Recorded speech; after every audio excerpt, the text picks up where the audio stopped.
ونستعين ونستغفر ونستهديه ونعوذ بالله من شرور انفسنا وسيئات اعمالنا من يهده الله فلا مضل له ومن يضلل فلا هادي له ونشهد ان لا اله الا الله وحده لا شريك له وان محمدا عبده ورسوله صلى الله عليه واله وسلم. Aujourd'hui, Inch'Allah Ta'ala, c'est notre premier cours de Sira de Nabi Sallam, l'histoire et économie islamique. Pour la deuxième année, Inch'Allah Ta'ala. Donc, comme on avait fait avec la science du hadith, nous allons faire un petit résumé sur ce qu'on a vu et étudié l'année dernière. Sachant que notre méthodologie dans cette étude est simple. C'est qu'on se base sur le Coran al-Karim, ensuite les hadiths ou les traces rapportées par les compagnons. Et rappelez-vous, lorsqu'on a étudié, on a parlé de ces hadiths-là les premiers jours, on a parlé des catégories, des régions, des compagnons, des générations des compagnons qui rapportent ces hadiths-là, tout cela on l'a vu. Et donc, car pour étudier la politique ou l'économie ou la culture et en tirer profit de la vie de Nabi sallallahu alayhi wa sallam, il faut tout d'abord savoir cette vie, connaître cette vie. Comment Nabi sallallahu alayhi wa sallam a vécu, qu'est-ce qu'il a fait, etc. Ce qui est bon, ce qui n'est pas bon. Et en constatant que pratiquement la grande majorité des textes, que ce soit les textes des livres de Sira, de la biographie de Nabi sallallahu alayhi wa sallam, ou les textes se trouvant dans les chaînes, dans les requêtes du hadith qui sont authentiques ou pas, en constatant que la majorité de ces textes-là ne sont pas bons, on était obligé de revenir, d'étudier tout d'abord la vie du prophète sallallahu alayhi wa sallam, pour qu'ensuite on puisse étudier la politique et les différents profits à l'époque de Nabi sallallahu alayhi wa sallam. Et donc on va faire un petit résumé sur ce qu'on a vu. Donc on a étudié la naissance de Nabi sallallahu alayhi wa sallam, l'enfance de Nabi sallallahu alayhi wa sallam, la jeunesse de Nabi sallallahu alayhi wa sallam, la révélation, le discours de Nabi sallallahu alayhi wa sallam, les activités de Nabi sallallahu alayhi wa sallam, les épreuves de Nabi sallallahu alayhi wa sallam, et on s'est arrêté à l'immigration vers Al-Madina. On a étudié la naissance de Nabi sallallahu alayhi wa sallam. On a rapporté, on a vu que de façon notoire, Nabi sallallahu alayhi wa sallam est né l'année de l'éléphant. Cela est notoire et connu. Et dans cette naissance, on a appris, on a beaucoup entendu parler des événements ou des miracles qui se sont passés le jour de la naissance de Nabi sallallahu alayhi wa sallam. Donc pour la naissance, on a étudié que c'était l'année de l'éléphant. Et la deuxième chose, des événements. On peut mettre ces événements en trois catégories. Événements qui parlent particulièrement des juifs ou des étoiles qui annonçaient la naissance de Nabi sallallahu alayhi wa sallam. C'est la première catégorie. Deuxième catégorie, c'est ce que se disait à Quraysh et autour de Quraysh, c'est-à-dire entre les mouchriquins. Troisième catégorie, les hadiths qui parlent de Sham. Alors qu'il n'y a aucun rapport entre la naissance de Nabi sallallahu alayhi wa sallam, mais il faut qu'on parle de Sham tout le temps. Donc, quand on prend la catégorie, donc vous allez trouver le jour de la naissance de Nabi sallallahu alayhi wa sallam, qu'on va vous parler que les Juifs savaient, étaient au courant de la naissance de Nabi sallallahu alayhi wa sallam, savaient qu'il y avait un prophète proche, et qu'il disait à tout le monde, et que le jour de la naissance de Nabi sallallahu alayhi wa sallam, il y avait des étoiles, on a vu une étoile, etc. Ces hadiths-là, cette catégorie de textes est rapportée par Ibn Ishaq. Et Ibn Ishaq s'est basé entièrement dans ça sur les récits des gens du livre. Sur les récits des gens du livre. Deuxième catégorie, c'est ce que les imams, à l'époque, ou les qussas, les conteurs, ont rapporté. Que les mouchriquins ont vu des signes, ou je ne sais pas. C'est comme l'exemple de Khalid ibn Iyas, par exemple, qui était le grand imam de la mosquée prophétique dans le Madina. Bref, généralement, c'était les imams de mosquée de Makkah et de Madina qui rapportaient ces inventions. Comme quoi, on a vu une lumière, on a vu, je ne sais pas, une étoile, mais je parle au sein de l'Mouchrikin. Des textes qui parlent des Juifs, etc., sont rapportés particulièrement par Ibn Ishaq. et souvent il a caché la source car c'était les gens du livre. En fait, c'est ce qu'on trouve dans les récits des gens du livre. Et puis il les a islamisés, il a juste enlevé un personnage, il a mis le nom de Mohammed sallallahu alayhi wa sallam. Quand vous lisez Ibn Ishaq, vous trouvez pratiquement une grande ressemblance entre la sira de Ibn Ishaq et ce qui est dans les anciens récits ou l'Ancien ou Nouveau Testament. Pratiquement c'est la même chose, la seule différence c'est les personnages, les noms, etc. Les imams nous ont rapporté, les conteurs, etc. nous ont rapporté le reste. Et la troisième catégorie, c'est les Khalid Ibn Ma'dan, plus ses policiers, d'après quelques transmetteurs, quelques compagnons. Khalid Ibn Ma'dan, on a parlé de lui en bref tout à l'heure. Donc Khalid Ibn Ma'dan, le chef de la police, avec ses adjoints et ses policiers, ses agents, comme Tawr ibn Yazid, comme certains Luqman ibn Amir, comme tout ça, eux rapportent. Parfois ils disent d'après Al-Irbad ibn Sariya, parfois ils disent d'après Utba ibn Abd al-Sulami, un compagnon qui n'a jamais existé. Et d'après Al-Irbad ibn Sariya. Al-Irbad ibn Sariya, on va parler beaucoup de lui. Je pense que vous tous vous avez déjà entendu de Al-Irbad ibn Sariya. Je pense que c'est le cas. Il n'a jamais existé, il ne fait pas partie des fils de Adam alayhi salam, malgré le nombre de hadiths qu'il rapporte. Ça, on va le voir, Inch'Allah, en détail. Et donc, eux, ils nous rapportent que le Nabi sallallahu alayhi wa sallam dit le jour de ma naissance, dans une version qu'il est descendu, sorti du monde de sa mère prosternée, une lumière est sortie du corps de ma mère qui a éclairé les palais de Cham. Ça veut dire quoi? Que mon message, l'objectif de ce message-là, c'est d'éclairer Cham. C'est comme si Allah a envoyé le Nabi sallallahu alayhi wa sallam juste pour servir Cham. Il n'y avait que Cham, il n'y avait pas le Yémen, il n'y avait pas Najd, il n'y avait pas le Hijaz, il n'y avait pas l'Égypte, il n'y avait pas l'Irak, il n'y a que Cham qui est éclairé par la lumière. C'est-à-dire celui qui veut suivre la réelle religion de Muhammad sallallahu alayhi wa sallam, il doit suivre quel endroit? L'endroit éclairé. Et donc c'est pour ça qu'on trouve uniquement les gens de Cham qui nous rapportent le hadith qui parle de sa naissance et comment Cham a été éclairé. Et donc on a étudié donc les Cham, les versions, etc. On a vu comment ça a été inventé. Cela concernant la naissance du Nabi sallallahu alayhi wa sallam. Car on ne peut pas. Moi je veux aimer un Nabi comme il était réellement. Je ne veux pas aimer le Nabi sallallahu alayhi wa sallam comme telle ou telle personne m'ont dit. Car aujourd'hui, quand vous étudiez les livres de cela, vous allez trouver deux livres. Un livre qui rapporte le tout, donc ce sont plutôt les anciens livres, comme celui de Ibn Ishaq, Waqidi, de At-Tabari, d'Ibn al-Athir, d'Ibn al-Kathir, d'Ibn al-Dahabi, etc. Donc ceux qui rapportent le tout. Et ce tout-là, rappelez-vous, on a dit peut-être 98% si on est vraiment clément, on dit 98% sont inventés, des textes. Et puis les hadiths d'aujourd'hui, en fait, c'est ces hadiths qui sont écrits par les auteurs. Donc quand tu veux étudier le Nabi sallallahu alayhi wa sallam, tu as du mal à étudier Tabari, le tout, c'est fatigant. Mais bien sûr, on n'étudie pas ces livres-là. Donc généralement, on prend les livres d'aujourd'hui, comme sans que je donne des noms. Mais en fait, ce qui est intéressant, c'est que ces livres-là d'aujourd'hui sont beaucoup plus dangereux que les anciens livres. Car les anciens livres, au moins les savants, les auteurs, vous ont donné des sources. Donc c'est à vous de les étudier, de les nettoyer, de les analyser. Ils ont fait leur travail. Mais aujourd'hui, lorsqu'un auteur vous écrit un livre, et je parle de tous les livres qui existent sur Sira aujourd'hui, en fait, tous ont un point commun. C'est que chacun vous donne sa version de lui, sa propre version sur un Nabi sallallahu alayhi wa sallam. Donc si je fais partie de Daesh, je vais vous parler sur un Nabi en tant que chef de guerre, un grand moujahid.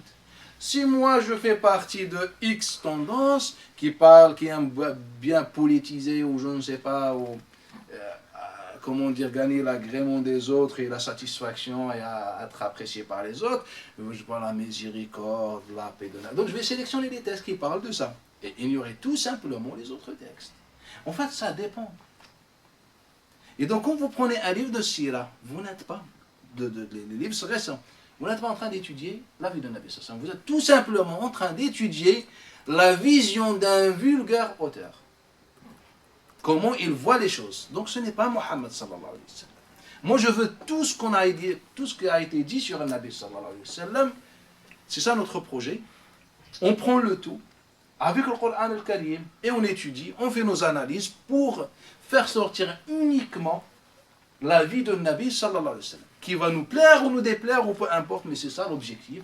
On essaie d'appliquer les critères les plus exigeants en matière de l'authenticité, etc. Et ben c'est notre objectif. On a étudié la naissance de Nabi sallallahu alayhi wa sallam, et puis l'enfance de Nabi sallallahu alayhi wa sallam, on a vu que Nabi sallallahu alayhi wa sallam a été allaité par Thuwayba, barakallahu fik. Par Thuwayba, c'est le hadith, les hadiths qui parlent de ça sont notoires. On a le hadith de Aïcha, on a le hadith d'Abdullah ibn Abbas, on a le hadith de Jabir ibn Abdullah al-Ansari, on a le hadith de Habiba bint Abi Sufyan. Tous témoignent que le Nabi sallallahu alayhi wa sallam a été allaité par Thuwayba, qui était l'esclave et la servante de Abi Lahab, l'oncle de Nabi sallallahu alayhi wa sallam. Et c'est elle qui a allaité aussi Hamza, l'oncle de Nabi sallallahu alayhi wa sallam. On a appris également, on a beaucoup entendu que Nabi sallallahu alayhi wa sallam a été allaité par une autre personne, une autre femme qui s'appelle Halima as-Sa'diya, qui n'a malheureusement jamais existé. Il n'y a pas quelqu'un qui s'appelle Halima as-Sa'diya dans l'histoire islamique. Il n'y a pas quelqu'un qui s'appelle Halima as-Sa'diya. Le récit le plus ancien qui nous parle de Halima as-Sa'diya, ce qu'il a rapporté, c'est ce que rapporte M. Khalid ibn Ma'da, le chef de la police de Yazid ibn Muawiyah, qui a assisté à tous les crimes que Banu Umayyah ont commis. Et ça, on va parler de toute façon beaucoup de lui, Khalid ibn Ma'dan, et je vais vous révéler beaucoup de choses sur lui. Bref, le récit le plus ancien, c'est ce que rapporte lui. Mais il n'a pas dit Halima. Celui qui va dire Halima, c'est Ibn Ishaq. C'est-à-dire, on est au 2e siècle. 2 siècles plus tard, on se retrouve avec Halima, qui était venu parmi les femmes de Bani Sa'd, et qu'on venait pour gagner notre vie, chercher des enfants, des bébés de Quraysh, les riches de Quraysh, et qu'on a refusé de prendre le Nabi sallallahu alayhi wa sallam, car elle était pauvre, il n'avait pas de parents, il n'avait pas de père, et au final elle a pris, et elle était dans la galère, sa bête était affaiblie, mais d'un coup là, la grâce et la baraka de Muhammad sallallahu alayhi wa sallam, etc. On n'a pas besoin d'embellir une vie qui est déjà belle. J'ai pas besoin de ce texte-là pour que j'aime plus mon prophète. On a embelli. Halima n'a jamais existé. Il n'y a pas quelqu'un dans l'histoire, parmi les fils de Adam alayhi salam, ou les filles d'Adam alayhi salam, qui s'appelle Halima bint al-Harith al-Sa'diya. Le seul endroit où on parle de mot Sa'diya et même pas Halima, c'est dans un récit qui peut déplaire à beaucoup de monde. C'est le hadith qui est dans le Bukhari de Sulayman ibn Yasar, d'après Ja'far ibn Amr ibn Umayyad Damri, qui nous dit, un jour j'étais avec Ubaydillah ibn Adi, on était dans un endroit, et puis en rentrant, on s'est dit, voilà, on est proche de Sham, on passe par Wahshi. Vous connaissez Wahshi? Et donc ce compagnon Wahshi, on va le voir, on va lui poser la question, comment il a tué Hamza radiyallahu anhu.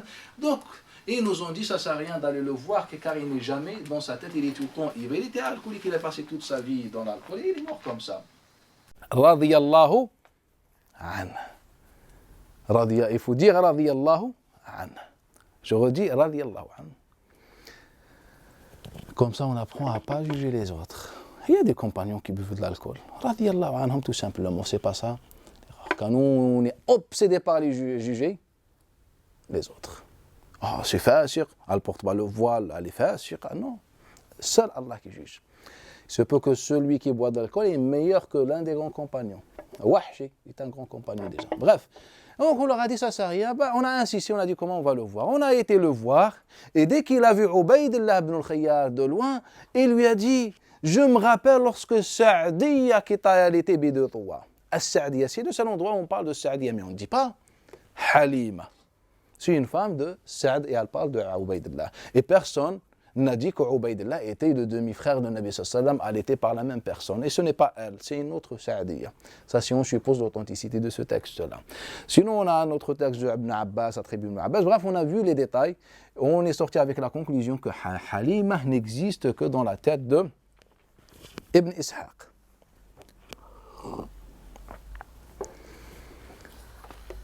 L'enfance de Nabi sallallahu alayhi wa sallam. Et après, on a étudié, on a lu le Coran al-Karim, on a vu comment Nabi sallallahu alayhi wa sallam a vécu dans la nécessité, dans la pauvreté. Malgré ça, il a subi une éducation, masha'Allah, de la part de sa famille. Son père, comme c'est notoire, a trouvé la mort. Très tôt, sa mère a suivi son père. Il a été, élevé par la famille, comme on l'a vu dans la Sourate 2. Quelle Sourate qui parle de Nabi sallallahu alayhi wa sallam? Taha, barakallahu fik. La Sourate de Taha parle du début de la vie de Nabi sallallahu alayhi wa sallam. Elle parle de Moussa alayhi salam, elle fait allusion à l'histoire de Mohammed sallallahu alayhi wa sallam. On a vu les textes, comment a été traité Mohammed ibn Abdullah sallallahu alayhi wa sallam. Donc on a parlé de son enfance, on a parlé de sa jeunesse, on a dit que Nabi sallallahu alayhi wa sallam était berger. Ce hadith est notoire, comme il le rapporte Ubayd ibn Umayr, Jabir ibn Abdullah et d'autres. Ils nous ont dit tous, Abu Huraira également, que le Nabi sallallahu alayhi wa sallam était berger. Et on a insisté sur le fait que le prophète n'a jamais fait de commerce dans sa vie. Contrairement à ce qu'il nous enseigne, que le Nabi était commerçant, il a travaillé pour Khadija, etc. Et on a dit que ce n'est pas vrai. Le Nabi n'a jamais travaillé avec Khadija, n'a jamais travaillé pour Khadija, n'a jamais été commerçant. Le Nabi sallallahu alayhi wa sallam s'occupait des bêtes et les hadiths dans ça sont notoires. Et depuis le premier jour, on a constaté la protection divine dans la vie de Nabi sallallahu alayhi wa sallam. La première chose, c'était Inshiqaq Sadr, l'ouverture, on lui a ouvert la poitrine et on a lavé son cœur. C'est un hadith qui est notoire et déjà existant dans le Coran al-Karim. Le rapporte Ubay, Abu Dharr al-Ghifari, Anas, Abu Huraira et d'autres. On a ouvert le cœur de Nabi sallallahu alayhi wa sallam et le nettoyé. Et en fait, c'est c'est le début de cette protection divine. Et on a enlevé du cœur de Nabi sallallahu alayhi wa sallam deux choses, lesquelles?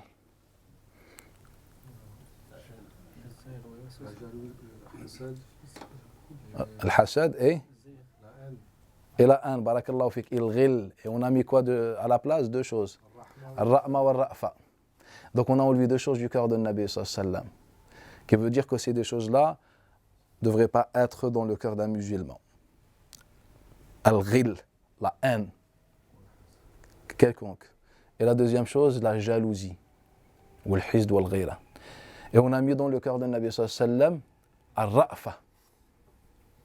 Al-Ra'fa, c'est la compassion, c'est la douceur. Et Al-Rahma, c'est la miséricorde. Et donc c'était le début de cette protection divine de Nabi sallallahu alayhi wa sallam. Et puis Nabi sallallahu alayhi wa sallam a commencé à grandir. Au premier temps, il était berger. On a vu et on a constaté que sa famille ou son oncle, lui et son grand-père lui donnaient beaucoup de responsabilités, etc. à la fin de le rendre mature et adulte, intelligent, etc. Tout cela, on l'a vu. Et puis Nabi sallallahu alayhi wa sallam, comme je disais, n'a jamais fait de commerce. Nabi sallallahu alayhi wa sallam n'a jamais fait de commerce. Au contraire, il était berger. Les seuls textes qui nous parlent que Nabi sallallahu alayhi wa sallam, soi-disant, il a fait commerce, c'est le hadith de Maïsara, le mariage de Khadija. Hadith de Maïsara, le mariage de Khadija. C'est un hadith qui est apparu dans la sira de Ibn Ishaq. Et c'est un hadith qui n'est pas bon, qui a été rapporté par Ibn Ishaq, une fois sur la chaîne de transmission, et une autre fois par Moussa ibn Shayba, le monteur, à la même époque. Et qui nous dit que le Nabi sallallahu alayhi wa sallam, un jour, il est sorti avec Maïsara, le servant de Khadija, pour faire le commerce. Et on a constaté, et Maïsara, lorsqu'il rentre, il raconte à Khadija toute la baraka qu'il a vue chez le Nabi sallallahu alayhi wa sallam. Et donc, elle s'est réjouie, elle était heureuse, etc. Et c'est là où Khadija aime le Nabi sallallahu alayhi wa sallam. Et puis, qu'est-ce qu'elle fait comme rapporte hadith qui est dans le Musnad. Donc maintenant, on n'est plus dans Sira, donc on est avec des livres sérieux. Hadith de Musnad, de Bayhaqi, etc. D'après Hamad ibn Salama, d'après Ali ibn Zayd, et parfois il nous dit d'après Ammar ibn Abi Ammar Fima Ahsabuh, si je ne me trompe pas, d'après Abdullah ibn Abbas. Bref, il nous rapporte avec cette chaîne de transmission que Khadija, après le retour de Nabi sallallahu alayhi wa sallam, a préparé à manger et surtout beaucoup d'alcool avec la complicité de Nabi sallallahu alayhi wa sallam. Et elle a donné à boire à son père jusqu'à ce qu'il est tombé ivre. Et donc, qu'est-ce qu'elle a fait? Elle a habillé son père, etc. Elle a fait semblant comme quoi c'est bon, il a accepté le mariage. Et le lendemain, lorsqu'il se lève, déjà avec des habits du mariage, le papa, il lui dit, mais qu'est-ce qui se passe? C'est bon, tu nous as mariés la nuit. C'est que le Nabi sallallahu alayhi wa sallam, concrètement, il ne s'est pas marié, ce n'est pas un mariage valide. Le père est ivre, il n'y a même pas de mariage. Je me lève le lendemain après une nuit d'alcool et elle me dit, bah, tout simplement, tu m'as marié. Donc il s'est énervé le père, hein, Khuwaylid ben Asad. Elle lui dit, si tu t'énerves, si tu dis quoi que ce soit, je vais dévoiler ton secret devant les Arabes et je vais leur dire que sa fille l'a mis dans cet état. Et elle s'est mariée derrière son dos. Et ça va être honteux pour toi. Et donc il s'est calmé par peur pour ne pas perdre sa réputation, etc. Et bien c'est de cette façon, votre messager s'est marié selon les livres. Mais ce qui est étrange, c'est que les savants nous avaient rapporté quoi? Qu'en fait, Khuwaylid à l'époque était déjà mort. C'est pas grave, dans sa tombe il a bu, il a parlé. Ils nous ont dit Amr ibn al-Asad, son frère, qui a marié la fille. Mais après, on trouve ce texte-là dans des livres sérieux qui nous dit non. En fait, Khuwaylid qui était mort, c'est lui qui a assisté au mariage. Assisté dans cet état au mariage. Et donc voilà ce que nos livres nous rapportent. Ce n'est pas vrai. Nabi sallallahu alayhi wa sallam n'a jamais fait de commerce pour Khadija. On a beaucoup appris que Khadija était plus âgée que le Nabi sallallahu alayhi wa sallam. Et on a toujours entendu que Khadija avait des enfants. Et nous, l'année dernière, on a vu que ce n'était pas vrai. Il n'y a aucune preuve qui indique que Khadija radiallahu anha, avait des enfants ou s'est mariée avant. En fait, c'est ce que Zuhri raconte, suivi par Ibn Ishaq. Zuhri, 2 siècles plus tard, il rapporte que Khadija était mariée et il arrive même à donner 2 noms. Elle s'est mariée 2 fois et elle a eu 2 garçons et une fille. Elle a eu Hala, Hind et Hind. Hind le garçon, Hala le garçon et Hind. Et parfois on inverse les choses, ce n'est pas grave. Et donc Hind et Hala avec une personne et Hind le dernier avec une autre personne. Et puis elle s'est mariée, elle avait quel âge? 40 ans ou je ne sais pas. 40 ans, il Nabi sallallahu alayhi wa sallam, ils disent qu'il avait 25 ans. Et nous, on a dit c'est pas vrai. Si on élimine ces textes mensongers, on n'est plus dans cette vision-là. On n'est plus dans cette vision-là. Au contraire, Khadija était voisine de Nabi sallallahu alayhi wa sallam. Il n'est pas loin que Nabi... il n'est pas loin, c'est logique que Nabi sallallahu alayhi wa sallam a vu et souvent vu Khadija, elle, la même chose. On habitait à Mecca, dans laquelle il y a quelques maisons, il y a quelques ruelles, et donc on se connaissait tous, on vivait ensemble, on assistait aux mêmes événements, les mêmes fêtes, etc. On s'est vus, on s'est aimés et on s'est mariés, ça s'arrête là. Khadija n'était pas plus âgée de cette façon que Nabi sallallahu alayhi wa sallam. Le même âge, un peu plus, un peu moins, ça ne nous intéresse pas car il n'y a aucun texte concret ou intéressant sur cette question. Le seul texte qui indique cela de façon, il n'indique pas réellement, c'est ce que Aïcha disait au prophète sallallahu alayhi wa sallam, que tu t'es marié avec Ajouz, mais elle parle par rapport à elle, car elle était très jeune. Donc lorsqu'elle dit Ajouz, ce n'est pas Ajouz par rapport au prophète sallallahu alayhi wa sallam, c'est-à-dire vieille par rapport au prophète sallallahu alayhi wa sallam, en fait c'est par rapport à moi. En fait, une femme, elle se compare aux femmes, pas aux hommes. Donc elle disait au prophète sallallahu alayhi wa sallam, ou bien elle a dit une fois au prophète sallallahu alayhi wa sallam, le hadith de Hisham d'après Aïcha, dans le Bukhari et d'autres, elle lui dit, tu t'es marié avec une vieille. Mais vieille pas par rapport au prophète sallallahu alayhi wa sallam, c'est par rapport à elle. C'est ainsi elle critiquait Saouda et Safiya. Toujours lorsqu'elle les critiquait, elle faisait comparaison entre elle et elle. Donc pas avec le Nabi sallallahu alayhi wa sallam. Donc à part ce texte-là, il n'y a aucune preuve ou il y a quelque chose qui indique qu'elle était plus âgée, plus riche, ou que le Nabi sallallahu alayhi wa sallam travaillait pour elle, ou a fait des commerces, ou a du commerce pour elle, ou elle avait des enfants, il n'y a aucune preuve. Donc si on élimine ces textes inventés qu'on a vus en détail l'année dernière, et bien tout simplement le prophète sallallahu alayhi wa sallam s'est marié avec une femme qu'il aimait, et ça s'arrête là. Ils ont eu des enfants, ils ont eu le Qasim, ils ont eu Abdullah. Rajouter Abdullah. Ils ont eu. Il n'y a aucune preuve qui parle. En fait, un garçon, mais est-ce que c'est deux? C'est un, ce n'est pas grave, ils sont morts. Rahimahumullah, s'ils étaient deux, c'était un. Bref. Et les filles? Non, dans l'ordre. La plus âgée? Non. Zaynab, Ruqayya, Kulthum, Fatima. Zaynab, Ruqayya, Kulthum, Fatima. Zaynab, Ruqayya, Kulthum, Fatima. Certains disent non, Ruqayya, Zaynab, Kulthum, Fatima. Ce n'est pas grave, c'est les filles de Nabi sallallahu alayhi wa sallam. Ces filles-là se sont mariées pratiquement avant l'islam, à l'exception de Fatima. À l'exception de Fatima, Ruqayya et Kulthum, contrairement à ce qu'ils nous ont appris. Quand ils nous ont dit que Fatima, que Kulthum et Ruqayya étaient mariées avec Utba et Utayba, les deux fils de Abu Lahab, ce n'est pas vrai. C'est ce que Ibn Ishaq rapporte 2 siècles plus tard. Elle n'était pas mariée. Kulthum était trop jeune. Elle s'est mariée après la mort de sa sœur avec qui? Uthman ibn Affan. Il nous reste Zaynab qui était mariée avec qui? Abu al-As ibn Rabi' ibn Abd Shams. Abu al-As ibn Rabi' ibn Abd Shams, qui était mushrik et qui n'a embrassé l'islam qu'à la fin de la vie du prophète sallallahu alayhi wa sallam. Et ce qui est intéressant, c'est que le Nabi sallallahu alayhi wa sallam était apprécié beaucoup cet homme-là, même quand il était mushrik. Et il disait, comme rapporte Zuhri d'après Ali, d'après Al-Miswar ibn Makhrama et d'autres, laqad sadaqani. C'est-à-dire, il a respecté son engagement avec ma fille. Respecter son engagement avec ma fille. Et le jour où il a été capturé pendant la bataille de Badr, il l'a libéré pour sa fille. Et il s'aimait toujours. Et elle est retournée à son mari après cette captivité. Et plus tard, lorsqu'il a embrassé l'islam, le prophète n'a pas demandé qu'il refasse le mariage, car ils se sont mariés avant l'islam. Ils ont vécu, ou bien elle a vécu avec lui lorsqu'il était non-musulman, marié tout simplement. En fait, ça peut corriger un peu de nos idées. Ah, et elle était croyante.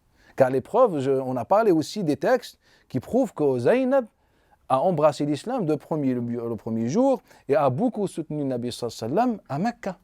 Elle était croyante, elle avait la crainte d'Allah Ta'ala, et lui il était mushrik, ils étaient heureux, il y avait l'amour, et le Nabi sallallahu alayhi wa sallam aimait bien ce couple-là.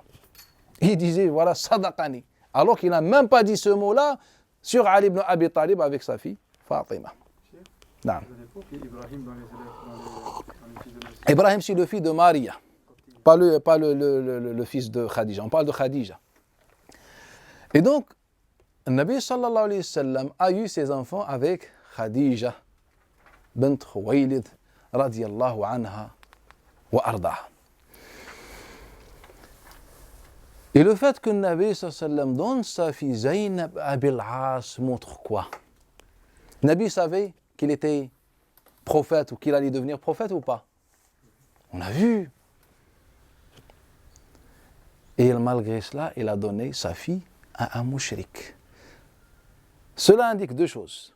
Que le Nabi sallallahu alayhi wa sallam était intégré. Contrairement à nous, lorsqu'on embrasse l'islam, il faut qu'on change le prénom, on mange couscous, on devient une autre personne. Le prophète sallallahu alayhi wa sallam n'était pas comme ça. Le prophète sallallahu alayhi wa sallam, et c'est une preuve de cette vérité à l'époque de Nabi sallallahu alayhi wa sallam. Le Nabi, le fait qu'il donne, il sait qu'il est prophète, il sait qu'il va devenir prophète, et il donne sa fille à un mouchrik. Il ne peut pas attendre 1 ou 2 ans. Il ne peut pas, il peut, mais il donne sa fille, il y avait l'amour. Ça ne pose pas problème. Comme on a vu que le Nabi sallallahu alayhi wa sallam a assisté aux fêtes, comme le Far'a ou l'Atira, ce sont l'une des grandes fêtes à l'époque des mouchriquines, et que se faisait autour un peu de shirk, etc. Mais c'était purement des fêtes. On dansait, on mangeait, on chantait, et ça s'arrête là.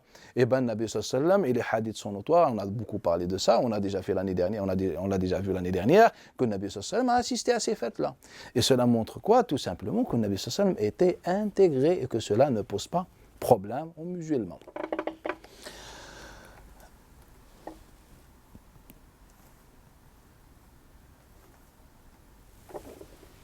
Vu qu'on a parlé de Khadija et le commerce de Khadija vers Cham, et on parle de l'intégrité de Nabi sallallahu alayhi wa sallam, il y a un autre point sur le voyage de Nabi sallallahu alayhi wa sallam, l'histoire de Bahira.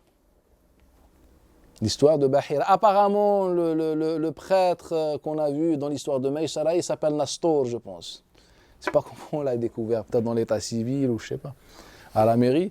Et le deuxième, on le connaît aussi, s'appelle Bahira. Et donc, monsieur Bahira, que Nabi sallallahu alayhi wa sallam, quand il était petit, il avait 10 ans, il est sorti avec Abi Talib en voyage. Et que Nabi sallallahu alayhi wa sallam, par la grâce d'Allah Ta'ala, était accompagné par un nuage. Pourquoi? Il y a le soleil, la chaleur, un nuage. Mais ce qui est intéressant, c'est un hadith qui se trouve dans Sunan al-Tirmidhi, que un Nabi sallallahu alayhi wa sallam se met à l'abri du soleil, sous un arbre. Mais si tu as le nuage au-dessus de toi, il n'y a pas d'ombre. Vous voyez ce que je veux dire? Et bien alors ici, je pense qu'il ignore, il fait une petite bêtise, il dit, quand même, il n'y avait pas d'ombre, il y avait le nuage, mais il se met à l'abri du soleil sous un arbre, il faut comprendre. Et puis voilà, lorsque le prêtre Bahira a vu Mohammed qui avait 10 ans, il aura dit c'est sûr que lui va devenir prophète, et les gens qui étaient présents, ils ont cru à la prophétie, etc. Mais on n'a jamais entendu parler de ces gens-là qui ont les premiers compagnons de Damas, on n'a jamais entendu parler de ça. Bref, et après par peur, et pour protéger Nabi sallallahu alayhi wa sallam, le prêtre conseille à Abu Talib de le renvoyer à Mecca. Car s'il continue la route vers Damas, etc., ils vont l'assassiner. Surtout que les gens ont appris l'arrivée de Mohammed. Comment ça, je ne sais pas. Elle avait encore 10 ans. Donc comment ces gens-là ont su la prophétie d'un enfant de 10 ans? Mais le transmetteur, apparemment, il fait encore une autre erreur. Comment il nous parle des gens qui viennent de Damas pour embrasser l'islam alors que le Nabi, il avait encore 10 ans. Il faut comprendre. Ce n'est pas grave, on l'a commenté, il se trouve dans le Shuruh de Tirmidhi, dans le Fath al-Bari, ça ne pose aucun problème. C'est notre bien-aimé qui est comme ça. Et donc, Abu Talib va demander à Abu Bakr as-Siddiq et de Bilal ibn Rabah d'accompagner le Nabi sallallahu alayhi wa sallam à Mecca. Mais Bilal ibn Rabah, il n'était pas encore né. Bilal, il est mort vers les années 20, à l'âge de 60 ans environ.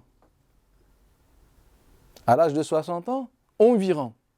Et le Nabi sallallahu alayhi wa sallam est mort 10 ans plus tard, à l'âge de 63 ans.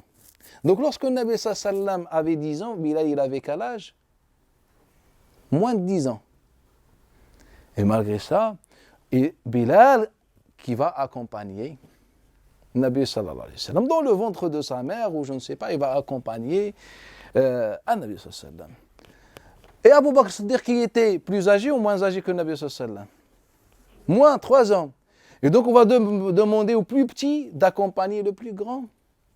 Dans le désert, un enfant de 7 ans avec un enfant de moins de 10 ans vont accompagner un enfant de 10 ans pour le protéger. Il faut comprendre. En fait, c'est le récit dans lequel on parle de ce voyage et cette rencontre avec le prêtre Bahira. Mais nous les musulmans, tellement on est fanatiques et qu'on n'a pas appris de notre religion, on est devenus comme les autres, dans le fanatisme, on a accepté ce récit pour une seule raison.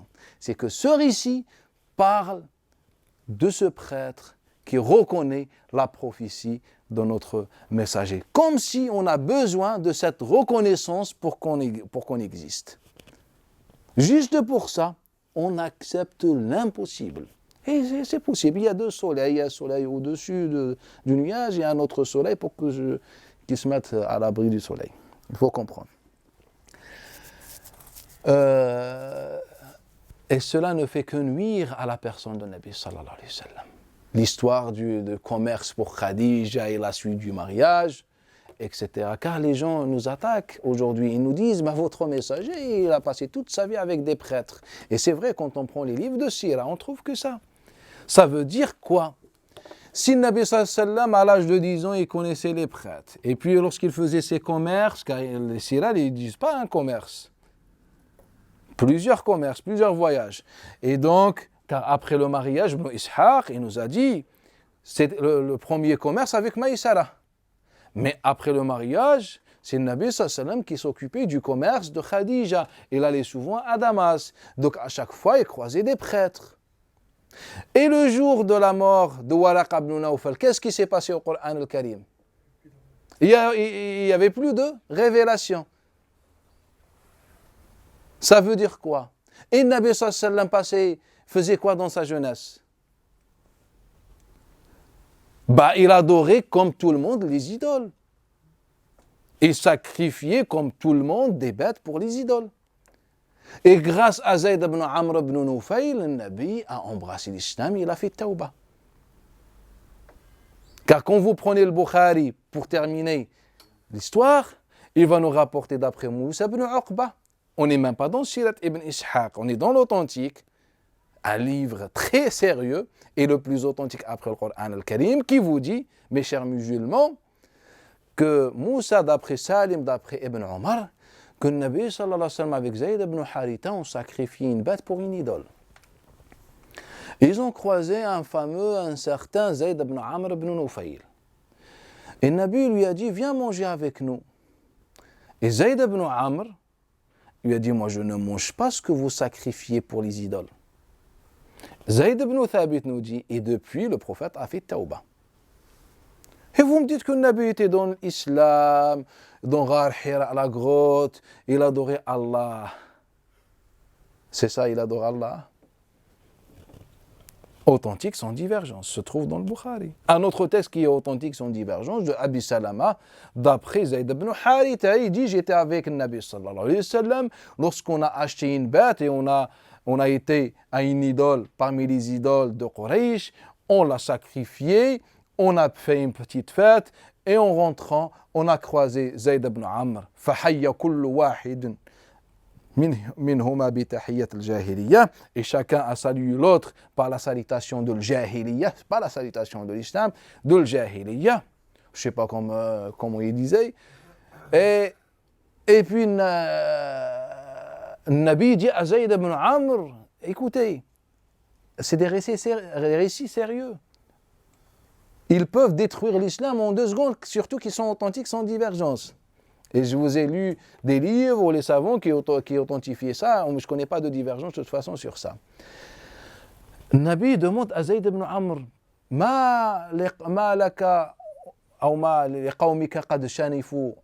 pourquoi ton peuple te rejette, etc. Il lui raconte une histoire que voilà, moi, en constatant la situation, l'injustice, le shirk de mon peuple, j'étais vers le Sham, j'ai appris ma religion là-bas et je suis là, etc. Et Nabi sallallahu alayhi wa sallam était content. Il a dit, viens manger avec nous. Il a dit, non, je ne mange pas ce que tu fais toi pour les idoles. Authentique sans divergence.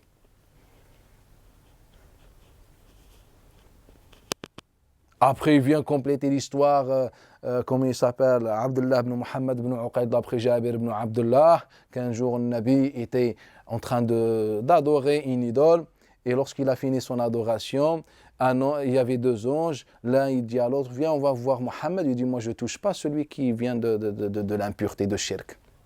Il est rapporté par Abu Ya'la.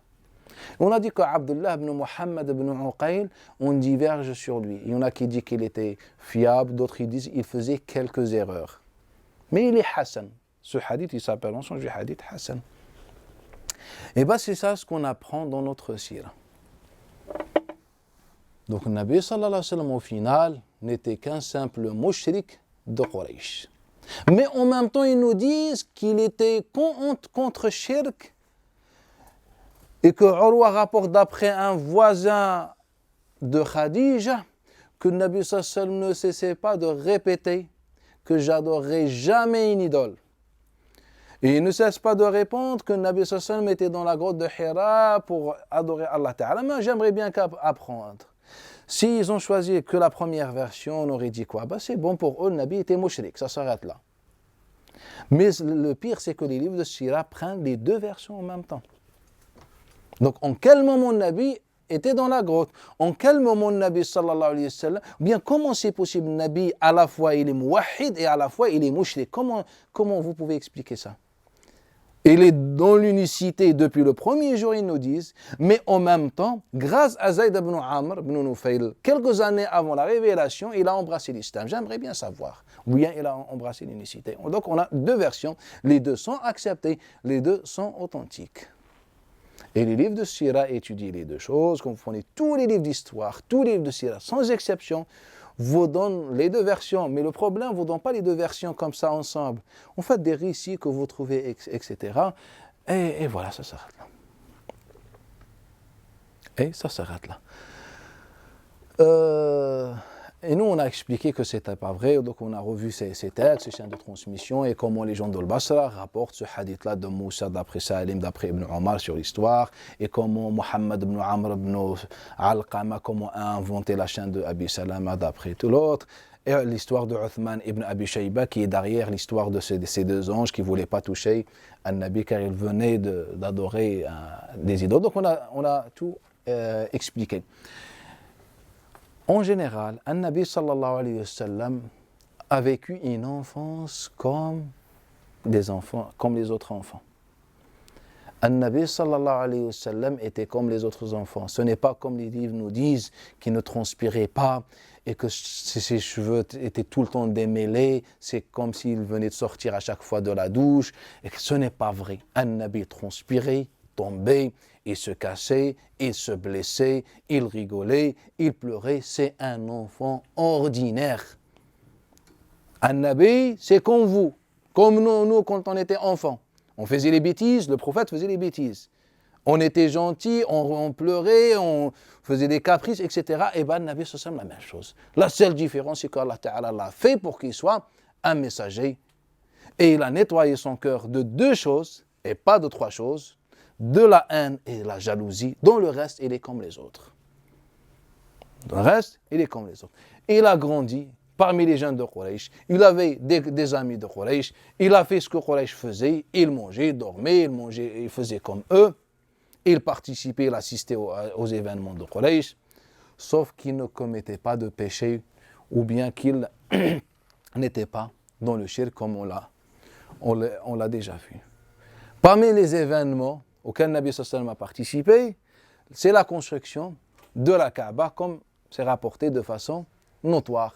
Nabi sallallahu alayhi wa sallam était présent ce jour-là, comme rapporte Ibn Khaytham, d'après Abi Tufayl, Amir ibn Wathila, rapporté par Amr ibn Dinar d'après Jabir ibn Abdullah, Ikrima d'après Ibn Abbas, et beaucoup d'autres chaînes de transmission qui nous rapportent que le Nabi sallallahu alayhi wa sallam était présent ce jour-là. Et là, il est Quraysh dans la construction de la Kaaba, c'est-à-dire que le Nabi, malgré qu'il savait qu'il était Nabi, il était un homme ordinaire, il était intégré, il n'y avait pas de racisme dans le cœur de Nabi sallallahu alayhi wa sallam.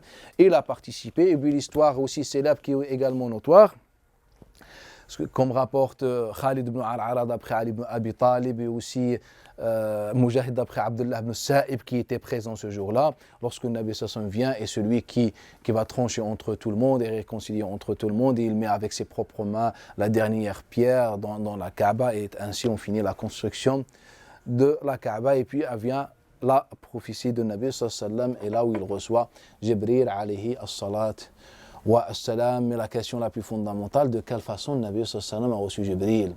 Est-ce que c'était avec une agression, Jibril étrangle le Nabi sallallahu alayhi wa sallam, ou bien l'écrase? Comment? Et donc, c'est pour ça qu'on était obligé de citer toutes les versions qui existent. Car aujourd'hui, nous, on vous cite une seule version, que le Nabi était dans la grotte de Hira, lorsque Jibril est venu, et il l'a serré 3 fois. C'est la version célèbre. D'autres versions, il est étranglé. Et donc, il l'a serré 3 fois. Il dit à tel point que je pensais que j'allais mourir. Et puis, il a dit, lis ou récite selon la traduction. Et il dit, moi, je ne sais pas lire, ou je lis quoi, ou je ne sais pas selon les versions. Et puis, il dit, Iqra bismi rabbika. Et après, il retourne avec ces versets-là à Khadija. Il lui explique. Donc, Khadija fait le rôle d'une femme qui aime son mari. Elle est là pour lui. Elle lui dit, ne t'inquiète pas. On va voir mon cher Waraqa ibn Nawfal. Donc on va voir ce Waraqa ibn Nawfal qui traduisait le livre en syriaque, en hébreu, qui n'existait même pas à l'époque à Hijaz. Hijaz, il y a l'hébreu, tout ça. Ya Allah. Il n'y a même pas l'arabe, il ne sait même pas écrire l'arabe, il y a l'hébreu. Depuis que on a déjà vu dans l'introduction dans la science du Coran al-Karim et l'introduction dans la langue arabe, on a vu qu'il n'y avait pas d'arabe à l'époque de Nabi sallallahu alayhi wa sallam. Personne ne savait écrire l'arabe, on parlait l'arabe.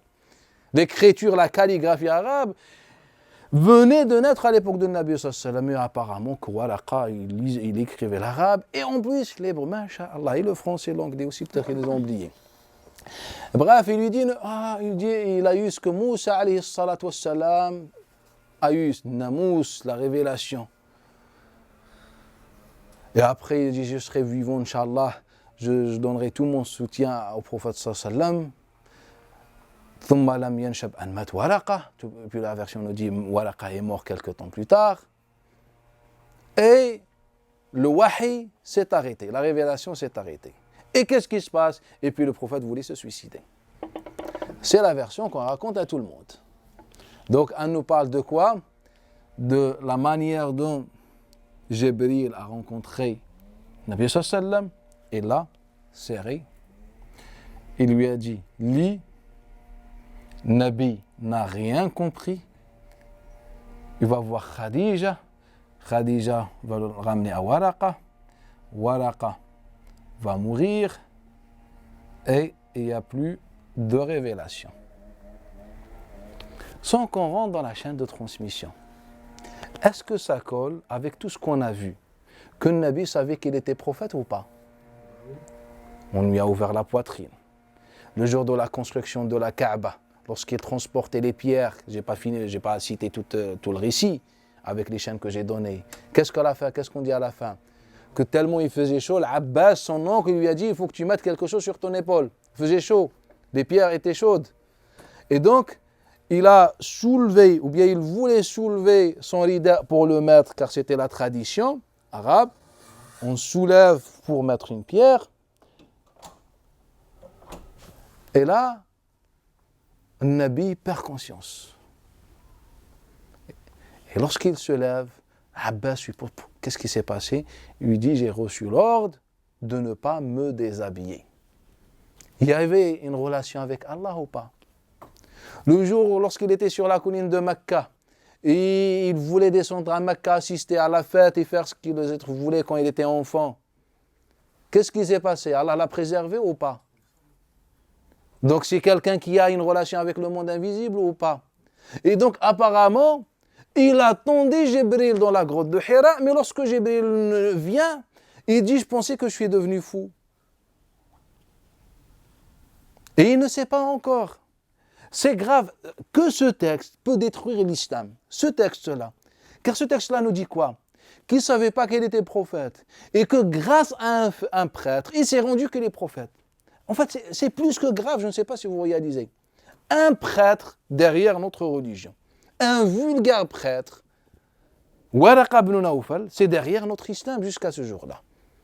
S'il n'y avait pas Waraqa ibn Nawfal, un Nabi n'aurait jamais su qu'il était prophète. Car un Nabi disait, ah, ya Khadija, je suis malade mental. Et dans une version, je suis possédé. Il y a deux versions. Je suis malade mental majnoun. Et dans une version, inna biya jinn, je suis possédé. C'est-à-dire, j'ai besoin de faire de ruqya. Alhamdulillah qu'Allah a envoyé Waraqa ibn Nawfal. Et grâce à Waraqa ibn Nawfal, on va dire sallallahu alayhi wa sallam, car réellement c'est lui le vrai prophète selon nos livres. Grâce à Waraqa ibn Nawfal, on est musulman. Donc l'islam de qui? De Waraqa. Car Waraqa va assurer le Nabi. Il va lui dire, réveille-toi, ya Muhammad. Tu n'as rien compris, 40 ans de cette relation avec le monde invisible, et tu n'as pas compris que tu étais un prophète. En fait, ça veut dire ça. Réveille-toi. Mais moi, je comprends autrement. Si je parle en tant qu'une personne neutre, c'est que Mohammed était dans un état psychologique particulier et que l'autre, il l'a convaincu qu'il était prophète. Et depuis le prophète, il s'est pris pour prophète. Surtout, juste après la mort de Waraqa, qu'est-ce qui s'est passé? Il n'y a plus de wahi. Et qu'est-ce qui se passe après? Eh bien, Mohammed veut se suicider. Ça veut dire quoi? Moi, je te dis, tu es prophète et je meurs, et le lendemain, tu veux te suicider. Ça veut dire que je suis derrière tout ça. Après, aujourd'hui, il y a des travaux, il y a des chouyours, machallah, qui nous disent non, en fait, le hadith sur le suicide, en fait, ce rajout n'est pas authentique. Car ils nous disent, regardez la philosophie, ils nous disent 3 personnes rapportent d'après Zuhri. Zuhri, il est là. Le premier, Ma'mar, le deuxième, Younes, le troisième, Uqayl ibn Khalid. Uqayl. Et donc, Uqayl, à la fin, ne rajoute pas ce rajout. Et Younes ne rajoute pas, et Ma'mar rajoute. Donc, ils déduisent que c'est l'erreur de Ma'mar. Pour vous, c'est une erreur? C'est 1 parmi 3 rajoute quelque chose, ça veut dire une erreur? Ça veut dire peut-être qu'il s'est rappelé plus que les autres, par exemple. Surtout que Ma'mar, pour votre information, Ma'mar, contrairement aux autres, n'utilisait pas sa mémorisation. Ma'mar était monsieur livre et support. Tout ce qu'il rapporte Ma'mar, c'est un support. Il peut oublier. Le livre a une tête pour oublier. Younes et Uqayl, on sait qui sont, et on les a déjà étudiés, ces 3 transmetteurs, on change de hadith l'année dernière. On a vu, lorsqu'on a étudié les supports et les livres des transmetteurs, on a vu que Ma'mar était le seul qui a possédé un support complet. Est-ce qu'il peut oublier? Et donc non. Mais bien sûr, moi je suis le cheikh fanatique, le barbu. Et vous êtes les vulgaires musulmans. Et les autres qui veulent attaquer l'islam, et je sais que ceux qui attaquent l'islam, ils ont une vision superficielle, eh bien je vais vous sortir ça. C'est la seule chose qui m'arrange. Mais si je suis sincère dans ma démarche, je cherche l'origine et la source de toutes ces choses qui accusent le Nabi sallallahu alayhi wa sallam. Et si je fais ces recherches-là, je me rends compte que Ma'mar avait un livre.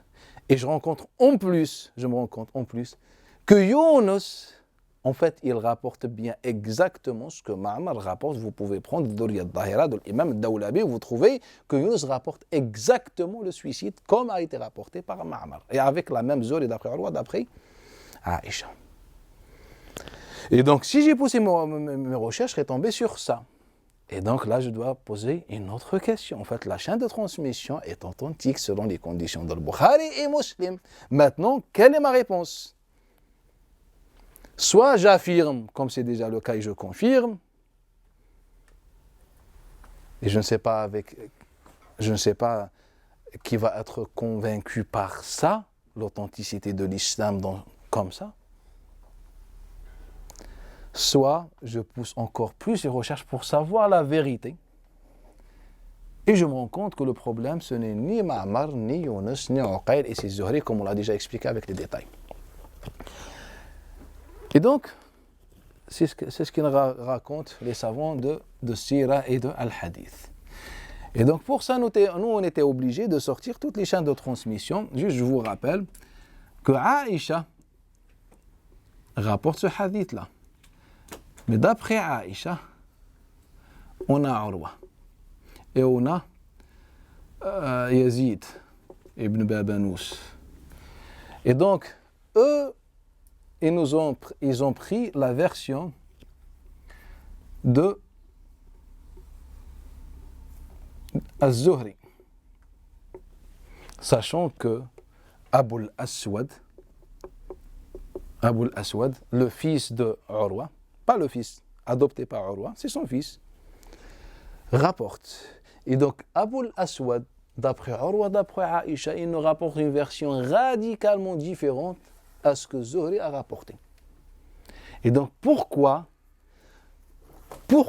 vous ignorez la version de Abul Aswad? Et pourquoi vous prenez ce que je dis tout le temps, notre religion a été sélectionnée. Imaginez que les premiers muhaddithines nous ont sélectionné ça. On serait avec ça? Avec cette vision? Non. Ils nous ont sélectionné. En fait, on n'est pas face à la vérité des choses. On est face tout simplement à une fabrication humaine, un travail humain. Ils nous ont sélectionné ça, les savants ont commenté ça, car ça se trouve dans les authentiques, et ben pour nous, c'est ça la vie du prophète sallallahu alayhi wa sallam. Et déjà, Abul Aswad rapporte le contraire. Yazid ibn Babanous raconte une version différente. Abi Imran al-Jawni, d'après Yazid, d'après Aïcha. Pourquoi ils n'ont pas sélectionné ça? Pourquoi ils n'ont pas sélectionné Ikrimah d'après Ibn Abbas, qui raconte l'histoire, mais d'une façon radicalement différente. Pourquoi ils n'ont pas sélectionné le hadith de Abi Maïsara qui dit, en fait, Nabi n'a pas été voir Khadija, mais il a été voir Abu Bakr as-Siddiq. Pourquoi ils n'ont pas sélectionné la version de Abdullah ibn Shaddad? Pourquoi ils n'ont pas sélectionné la version de Abi Salama d'après Jabir? Pourquoi ils n'ont pas sélectionné la version de Zuhri d'après Abi Salama ou la version de Yahya ibn Abi Kathir d'après Abi Salama, d'après Jabir ibn Abdullah? On a toutes ces chaînes de transmission, toutes ces sources, et chaque source raconte une version différente. Pourquoi Zuhri d'après Urwa d'après Aïcha? C'est-à-dire que nous les musulmans, ils ne nous ont pas donné la chance ou l'occasion de lire ce qu'on a dans le patrimoine. Ce patrimoine, on a sélectionné de lui quelques textes qui vont former notre religion, et c'est déjà le cas. Et lorsqu'on a fait des comparaisons, des analyses, on s'est rendu compte tout simplement que le Nabi a bien reçu Jibril alayhi salam dans la grotte, et que le Nabi, dès qu'il a vu Jibril, il a su que c'était l'ange, ils se sont assis sur un tapis, et en toute sérénité. Il m'a transmis et rapporté, m'a parlé des messages de mon Seigneur. J'ai accepté ce message-là, et puis il m'a fait réciter, ni li, ni je ne sais pas ou je ne sais pas lire, ni rien du tout. Il a dit Iqra bismi rabbik, et j'ai répété derrière lui directement Iqra bismi rabbik jusqu'à la fin de la sourate. Puis je suis rentré voir Khadija et je lui ai dit, ah Khadija, est-ce que tu te rappelles de tout ce que je te racontais? Car il savait qu'il était prophète.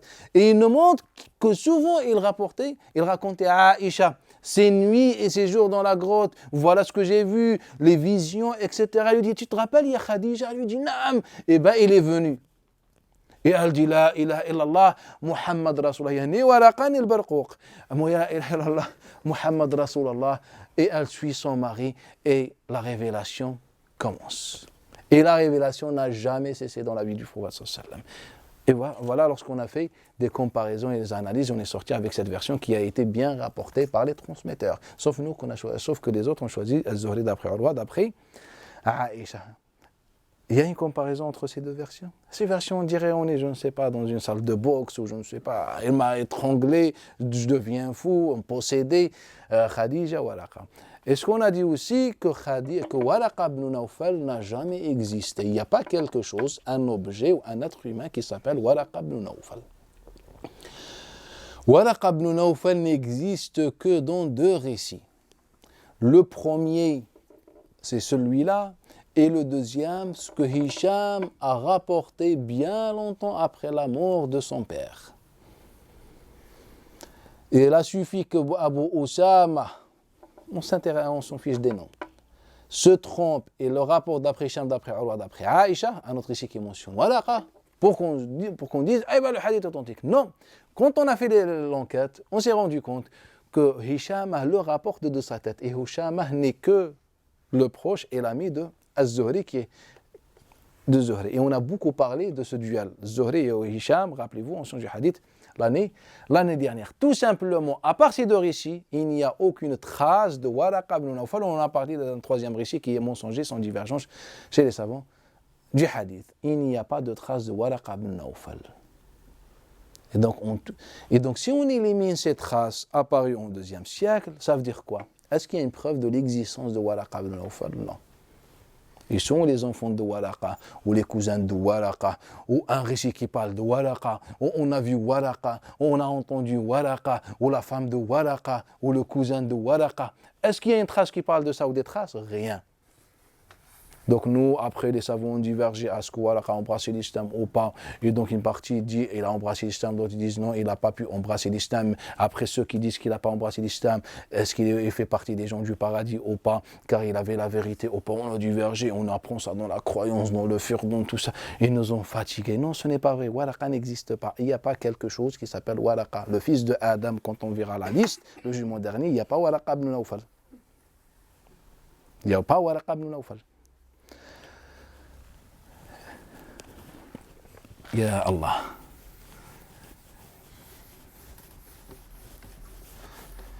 Et donc, qu'est-ce qu'on a fait par la suite? On a étudié Al-Qur'an al-Karim, les sourates que le Nabi sallallahu alayhi wa sallam a reçu, que Nabi sallallahu alayhi wa sallam a reçu, on a étudié surat. La surah qui regroupe toute la vie de Nabi à Mecca. Al-An'am.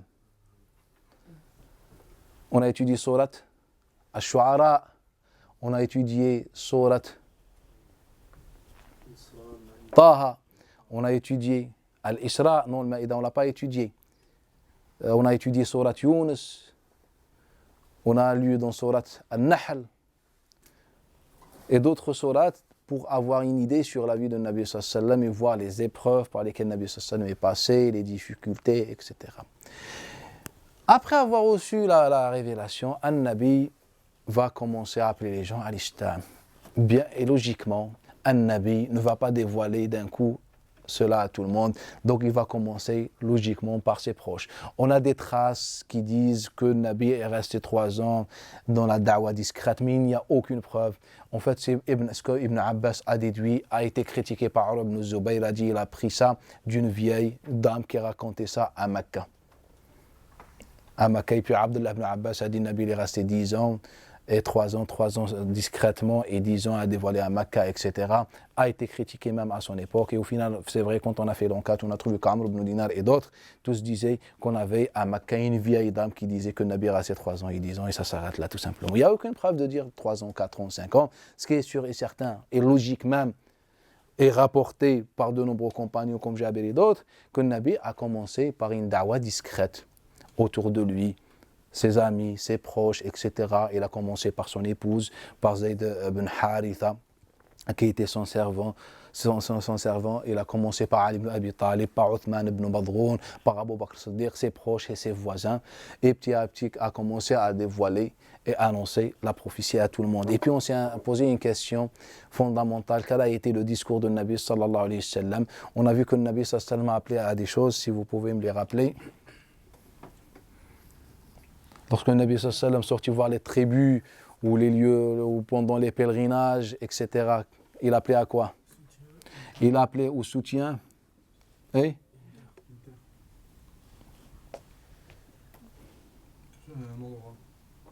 un endroit. Le Nabi sallallahu alayhi wa sallam a appelé 2 choses, le soutien et l'endroit, pour l'abriter et pour le soutenir. C'est ce que le Nabi sallallahu alayhi wa sallam, ou bien c'était le discours de Nabi sallallahu alayhi wa sallam.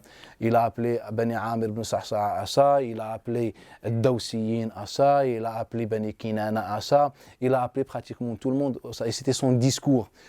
Car on savait que le Nabi sallallahu alayhi wa sallam, c'est celui qui est venu avec la ilaha illallah, donc il n'avait pas besoin à chaque fois de répéter la même chose. Donc c'était connu lorsqu'une fois il est sorti au monde. Et donc, il les appelait à ces 2 choses-là. Et on a tiré des profits. Parmi ces profits-là, c'est qu'il est fondamental dans la da'wa d'avoir ces 2 éléments.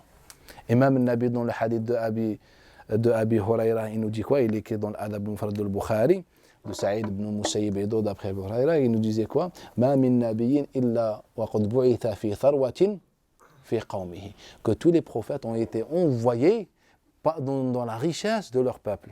Qui veut dire soutien à un endroit, c'est-à-dire qu'ils étaient soutenus, ils n'étaient pas livrés à eux-mêmes. Il y avait un peuple, il y avait un lien.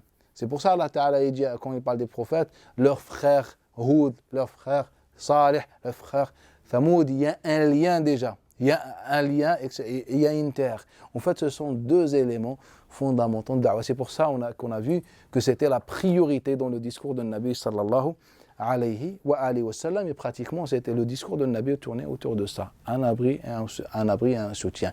Et donc ce qu'on devrait faire aujourd'hui, malheureusement, nous on appelle, c'est interdit de boire l'alcool, le voisinage, la bienfaisance, l'amour, je ne sais pas quoi. Non, voilà le discours de Nabi sallallahu alayhi wa sallam. Il faut former, il faut avoir une terre, comme on a vu déjà dans la formation de la société de Nabi sallallahu alayhi wa sallam.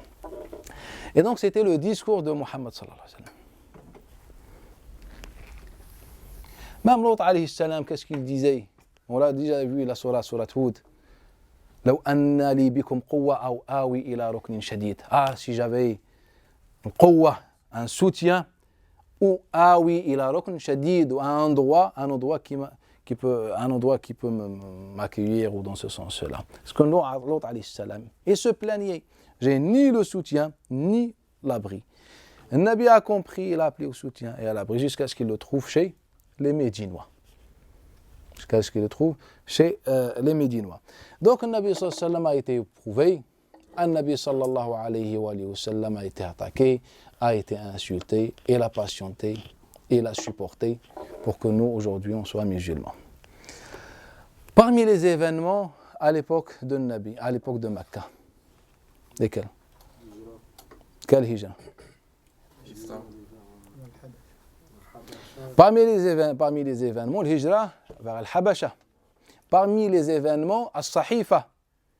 Comment vous l'appelez Sahifa, qui a été mangé par une bête, un insecte, ou je ne sais pas. Oui, feuillet ou le pacte, naam. Et parmi les événements, sa sortie, voir quelle tribu de Tamim. Le hadith, lorsqu'on lui a envoyé les fous, et Nabi sallallahu alayhi wa sallam, il le longe des montagnes, lui a dit, si tu permets, et Taïf. Et il lui a dit, non, peut-être Allah Ta'ala fera sortir de ces gens-là, des gens, etc. Ce sont les événements. Donc, nous, je ne sais pas, on a commencé peut-être par Al-Habasha. En fait, Al-Habasha, quand on lit les livres de Sira, les livres des hadiths, ils nous parlent de deux Habasha. La première hijra et la deuxième hijra vers Al-Habasha. Et nous, quand on a commencé d'étudier ça, on a étudié de deux façons. On a commencé par les chaînes de transmission, etc. Et après, la deuxième façon, on s'est interrogé sur l'objectif et le but de ça, de cette hijra. Pourquoi Nabi alayhi salam a envoyé les compagnons vers Al-Habasha selon vous? Pour être à l'abri, protégé. C'est ça ce que vous avez appris.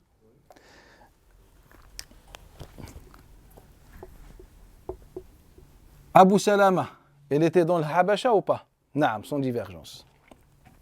Uthman ibn Mad'un ou Uthman ibn Affan, ils étaient ou pas? Sans divergence. Abu Bakr, il est sorti, après il est rentré, il est retourné après. Saïd ibn al-As, le cousin de Uthman ibn Affan. En fait, les gens que le Nabi sallallahu alayhi wa sallam a envoyés au début au Habasha. Pourquoi? Pour qu'ils se mettent à l'abri des attaques, des épreuves, etc. Abu Salama de quelle tribu? Makhzoum. Uthman ibn Mad'un. Jumah, Bani Jumah. Uthman ibn Affan. Umayya, Abu Bakr.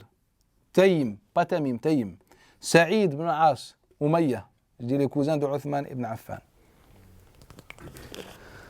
La tribu de Jumah, vous savez ce qu'elle faisait à Mecca? C'était la tribu la plus puissante, politiquement parlant. Car c'est elle qui gérait Al-Kaaba. Vous pouvez toucher et provoquer cette tribu? On est dans l'esprit des tribus. Abu Salama, Makhzoum.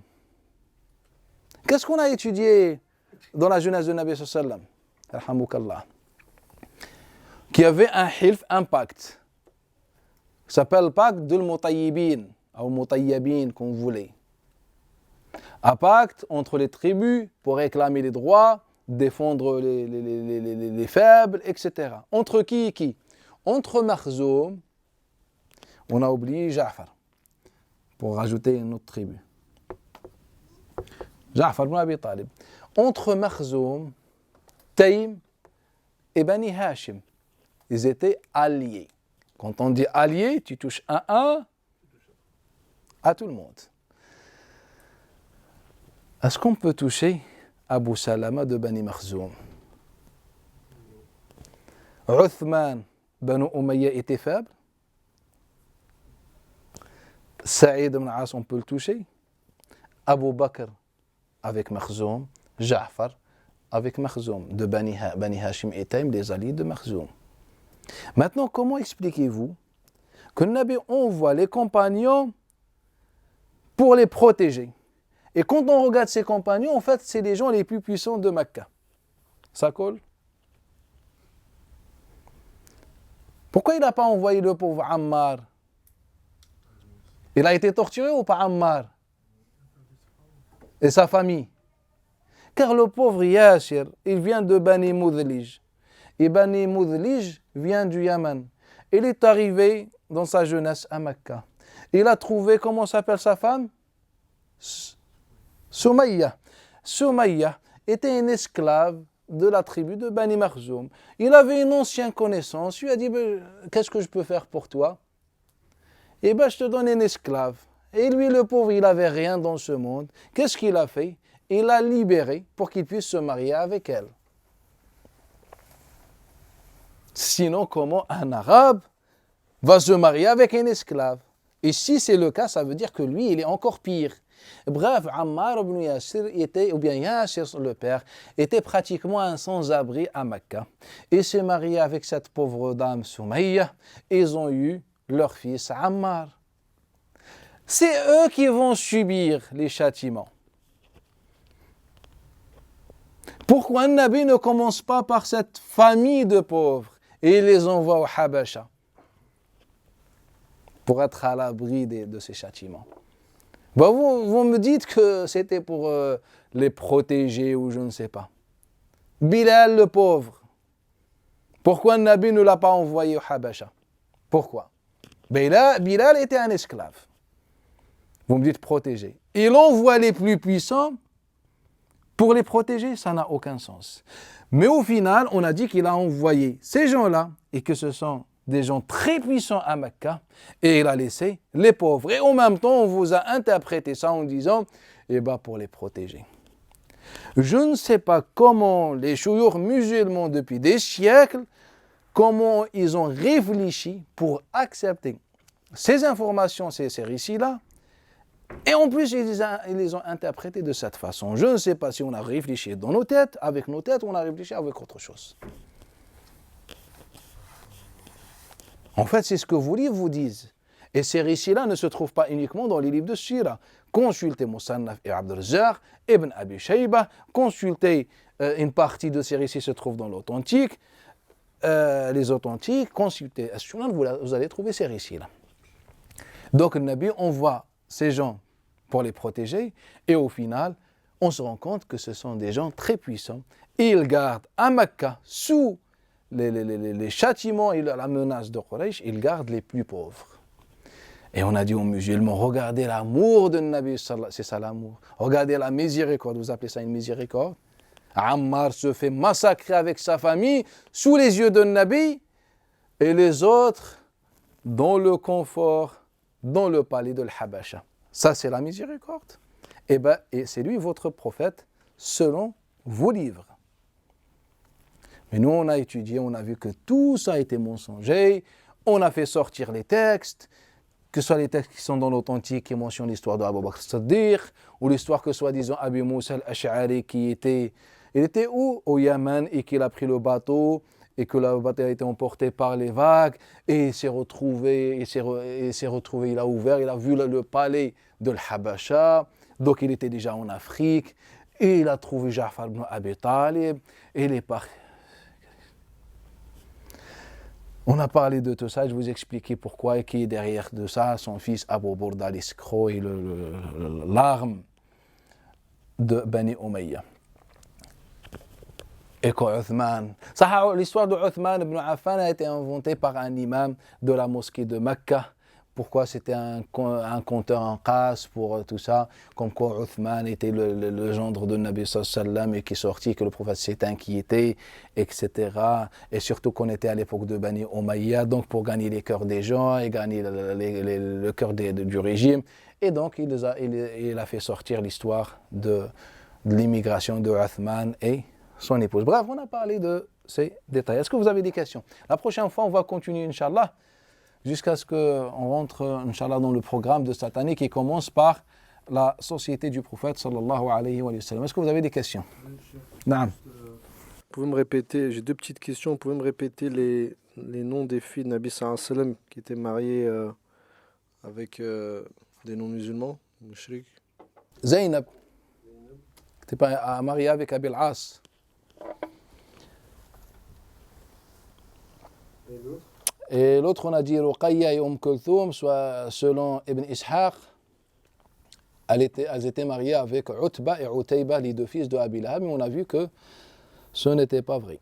Et là, par rapport au verset où Allah a dit que les croyantes ne se marient pas, que les croyants et les croyantes ne se marient pas, qu'on ne doit pas se marier avec des mouchriquettes, Oui, mais on n'est pas dans le fiqh, on est dans le sira. Ça, Inch'Allah, on va le voir dans. pour savoir s'il était descendu avant ou après. Et ça prend du temps si je réponds à cette question, on va le voir dans son contexte, Inch'Allah. Barakallah. Moi, j'ai juste deux petites interrogations. C'est au final, quand on nous dit que faut qu'on revienne aux 3 premiers siècles et que ces 3 premiers siècles, ce sont les meilleurs des siècles et c'est de là où on doit prendre nos références, etc. On se rend compte que énormément d'inventions se sont passées déjà rien qu'au 2e siècle. Vous nous avez parlé beaucoup du 2e siècle. On se rend compte qu'il y a énormément d'inventions à cette époque-là. Donc au final, est-ce que réellement ces 3 premiers siècles sont si bénis que ça ou pas du tout? Et après, la deuxième réflexion que j'ai eue, c'est par rapport à Zuhri. On nous parle de Zuhri comme une référence parmi les références. Et au final, on se rend compte également que Zuhri, il a eu des choix, il nous a donné des choses et dit des choses qui sont quand même aberrantes. C'est-à-dire qu'à un moment donné,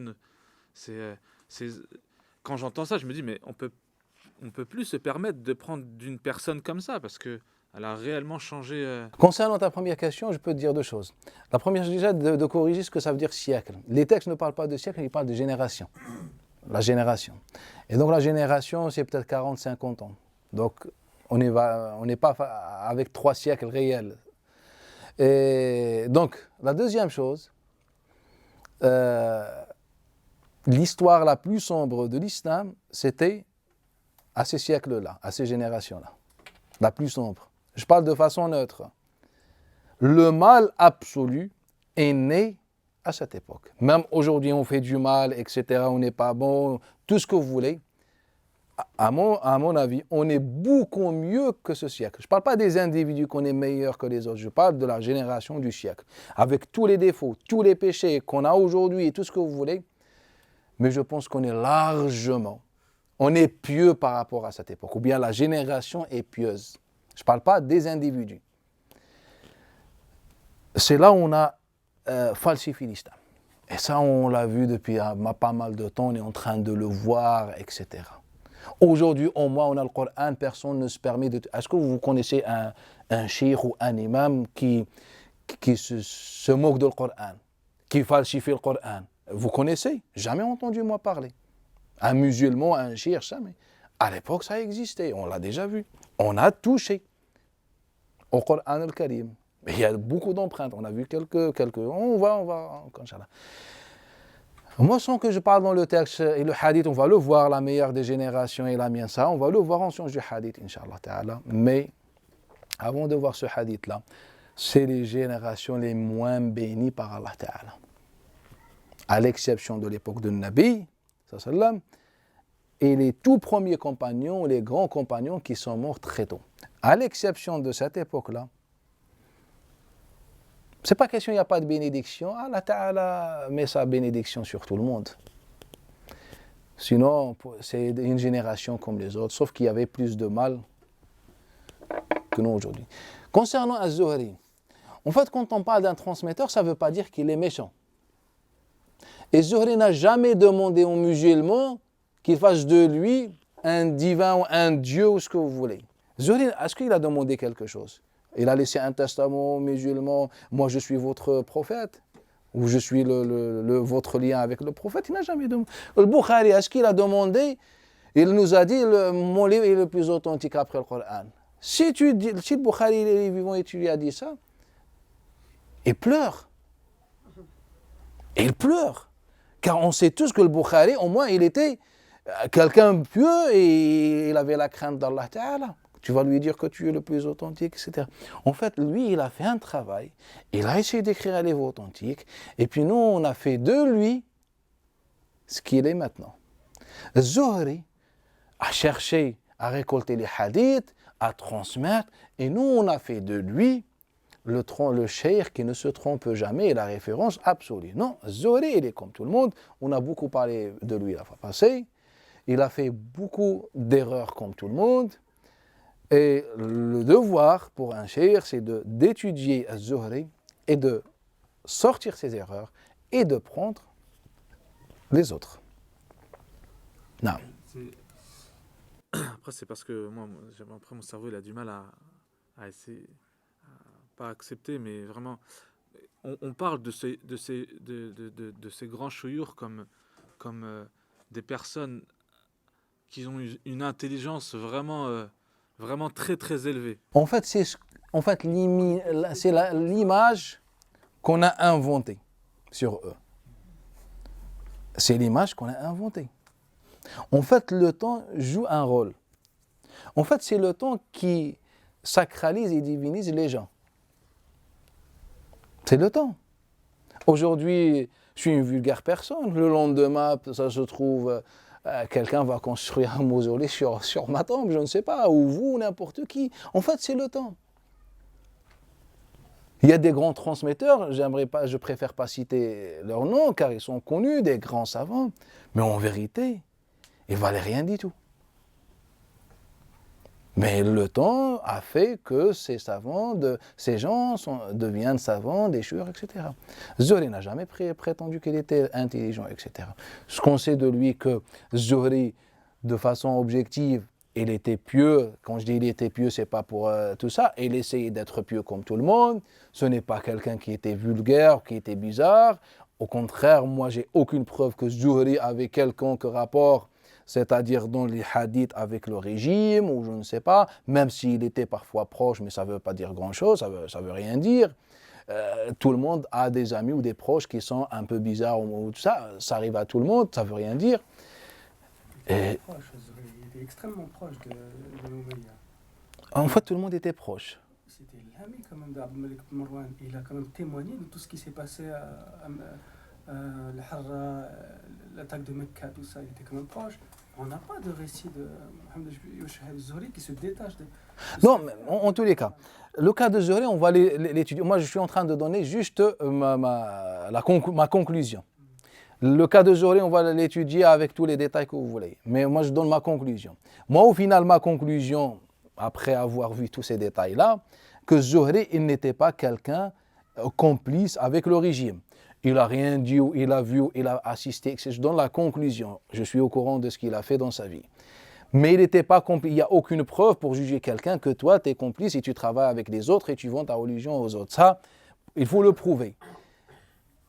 Mais Zuhri, tout simplement, était un transmetteur du hadith, des récits. Ça s'arrête là. Quand on veut étudier quelqu'un, on étudie ses récits, pas sa propre personne. Et donc, en fait, c'est quelqu'un comme les autres. C'est quelqu'un comme les autres. En fait, le Zuhri, pour moi, n'est qu'une victime. Nous, on a fait de lui Zuhri.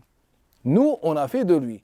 Mais ceux qui ont fait de Zuhri ce qu'il est devenu, eh ben, c'est eux les coupables. Et c'est pour ça, quand on va parler de Zuhri, on va parler plus de ce que vous voulez, si vous voulez, ses élèves, que de lui.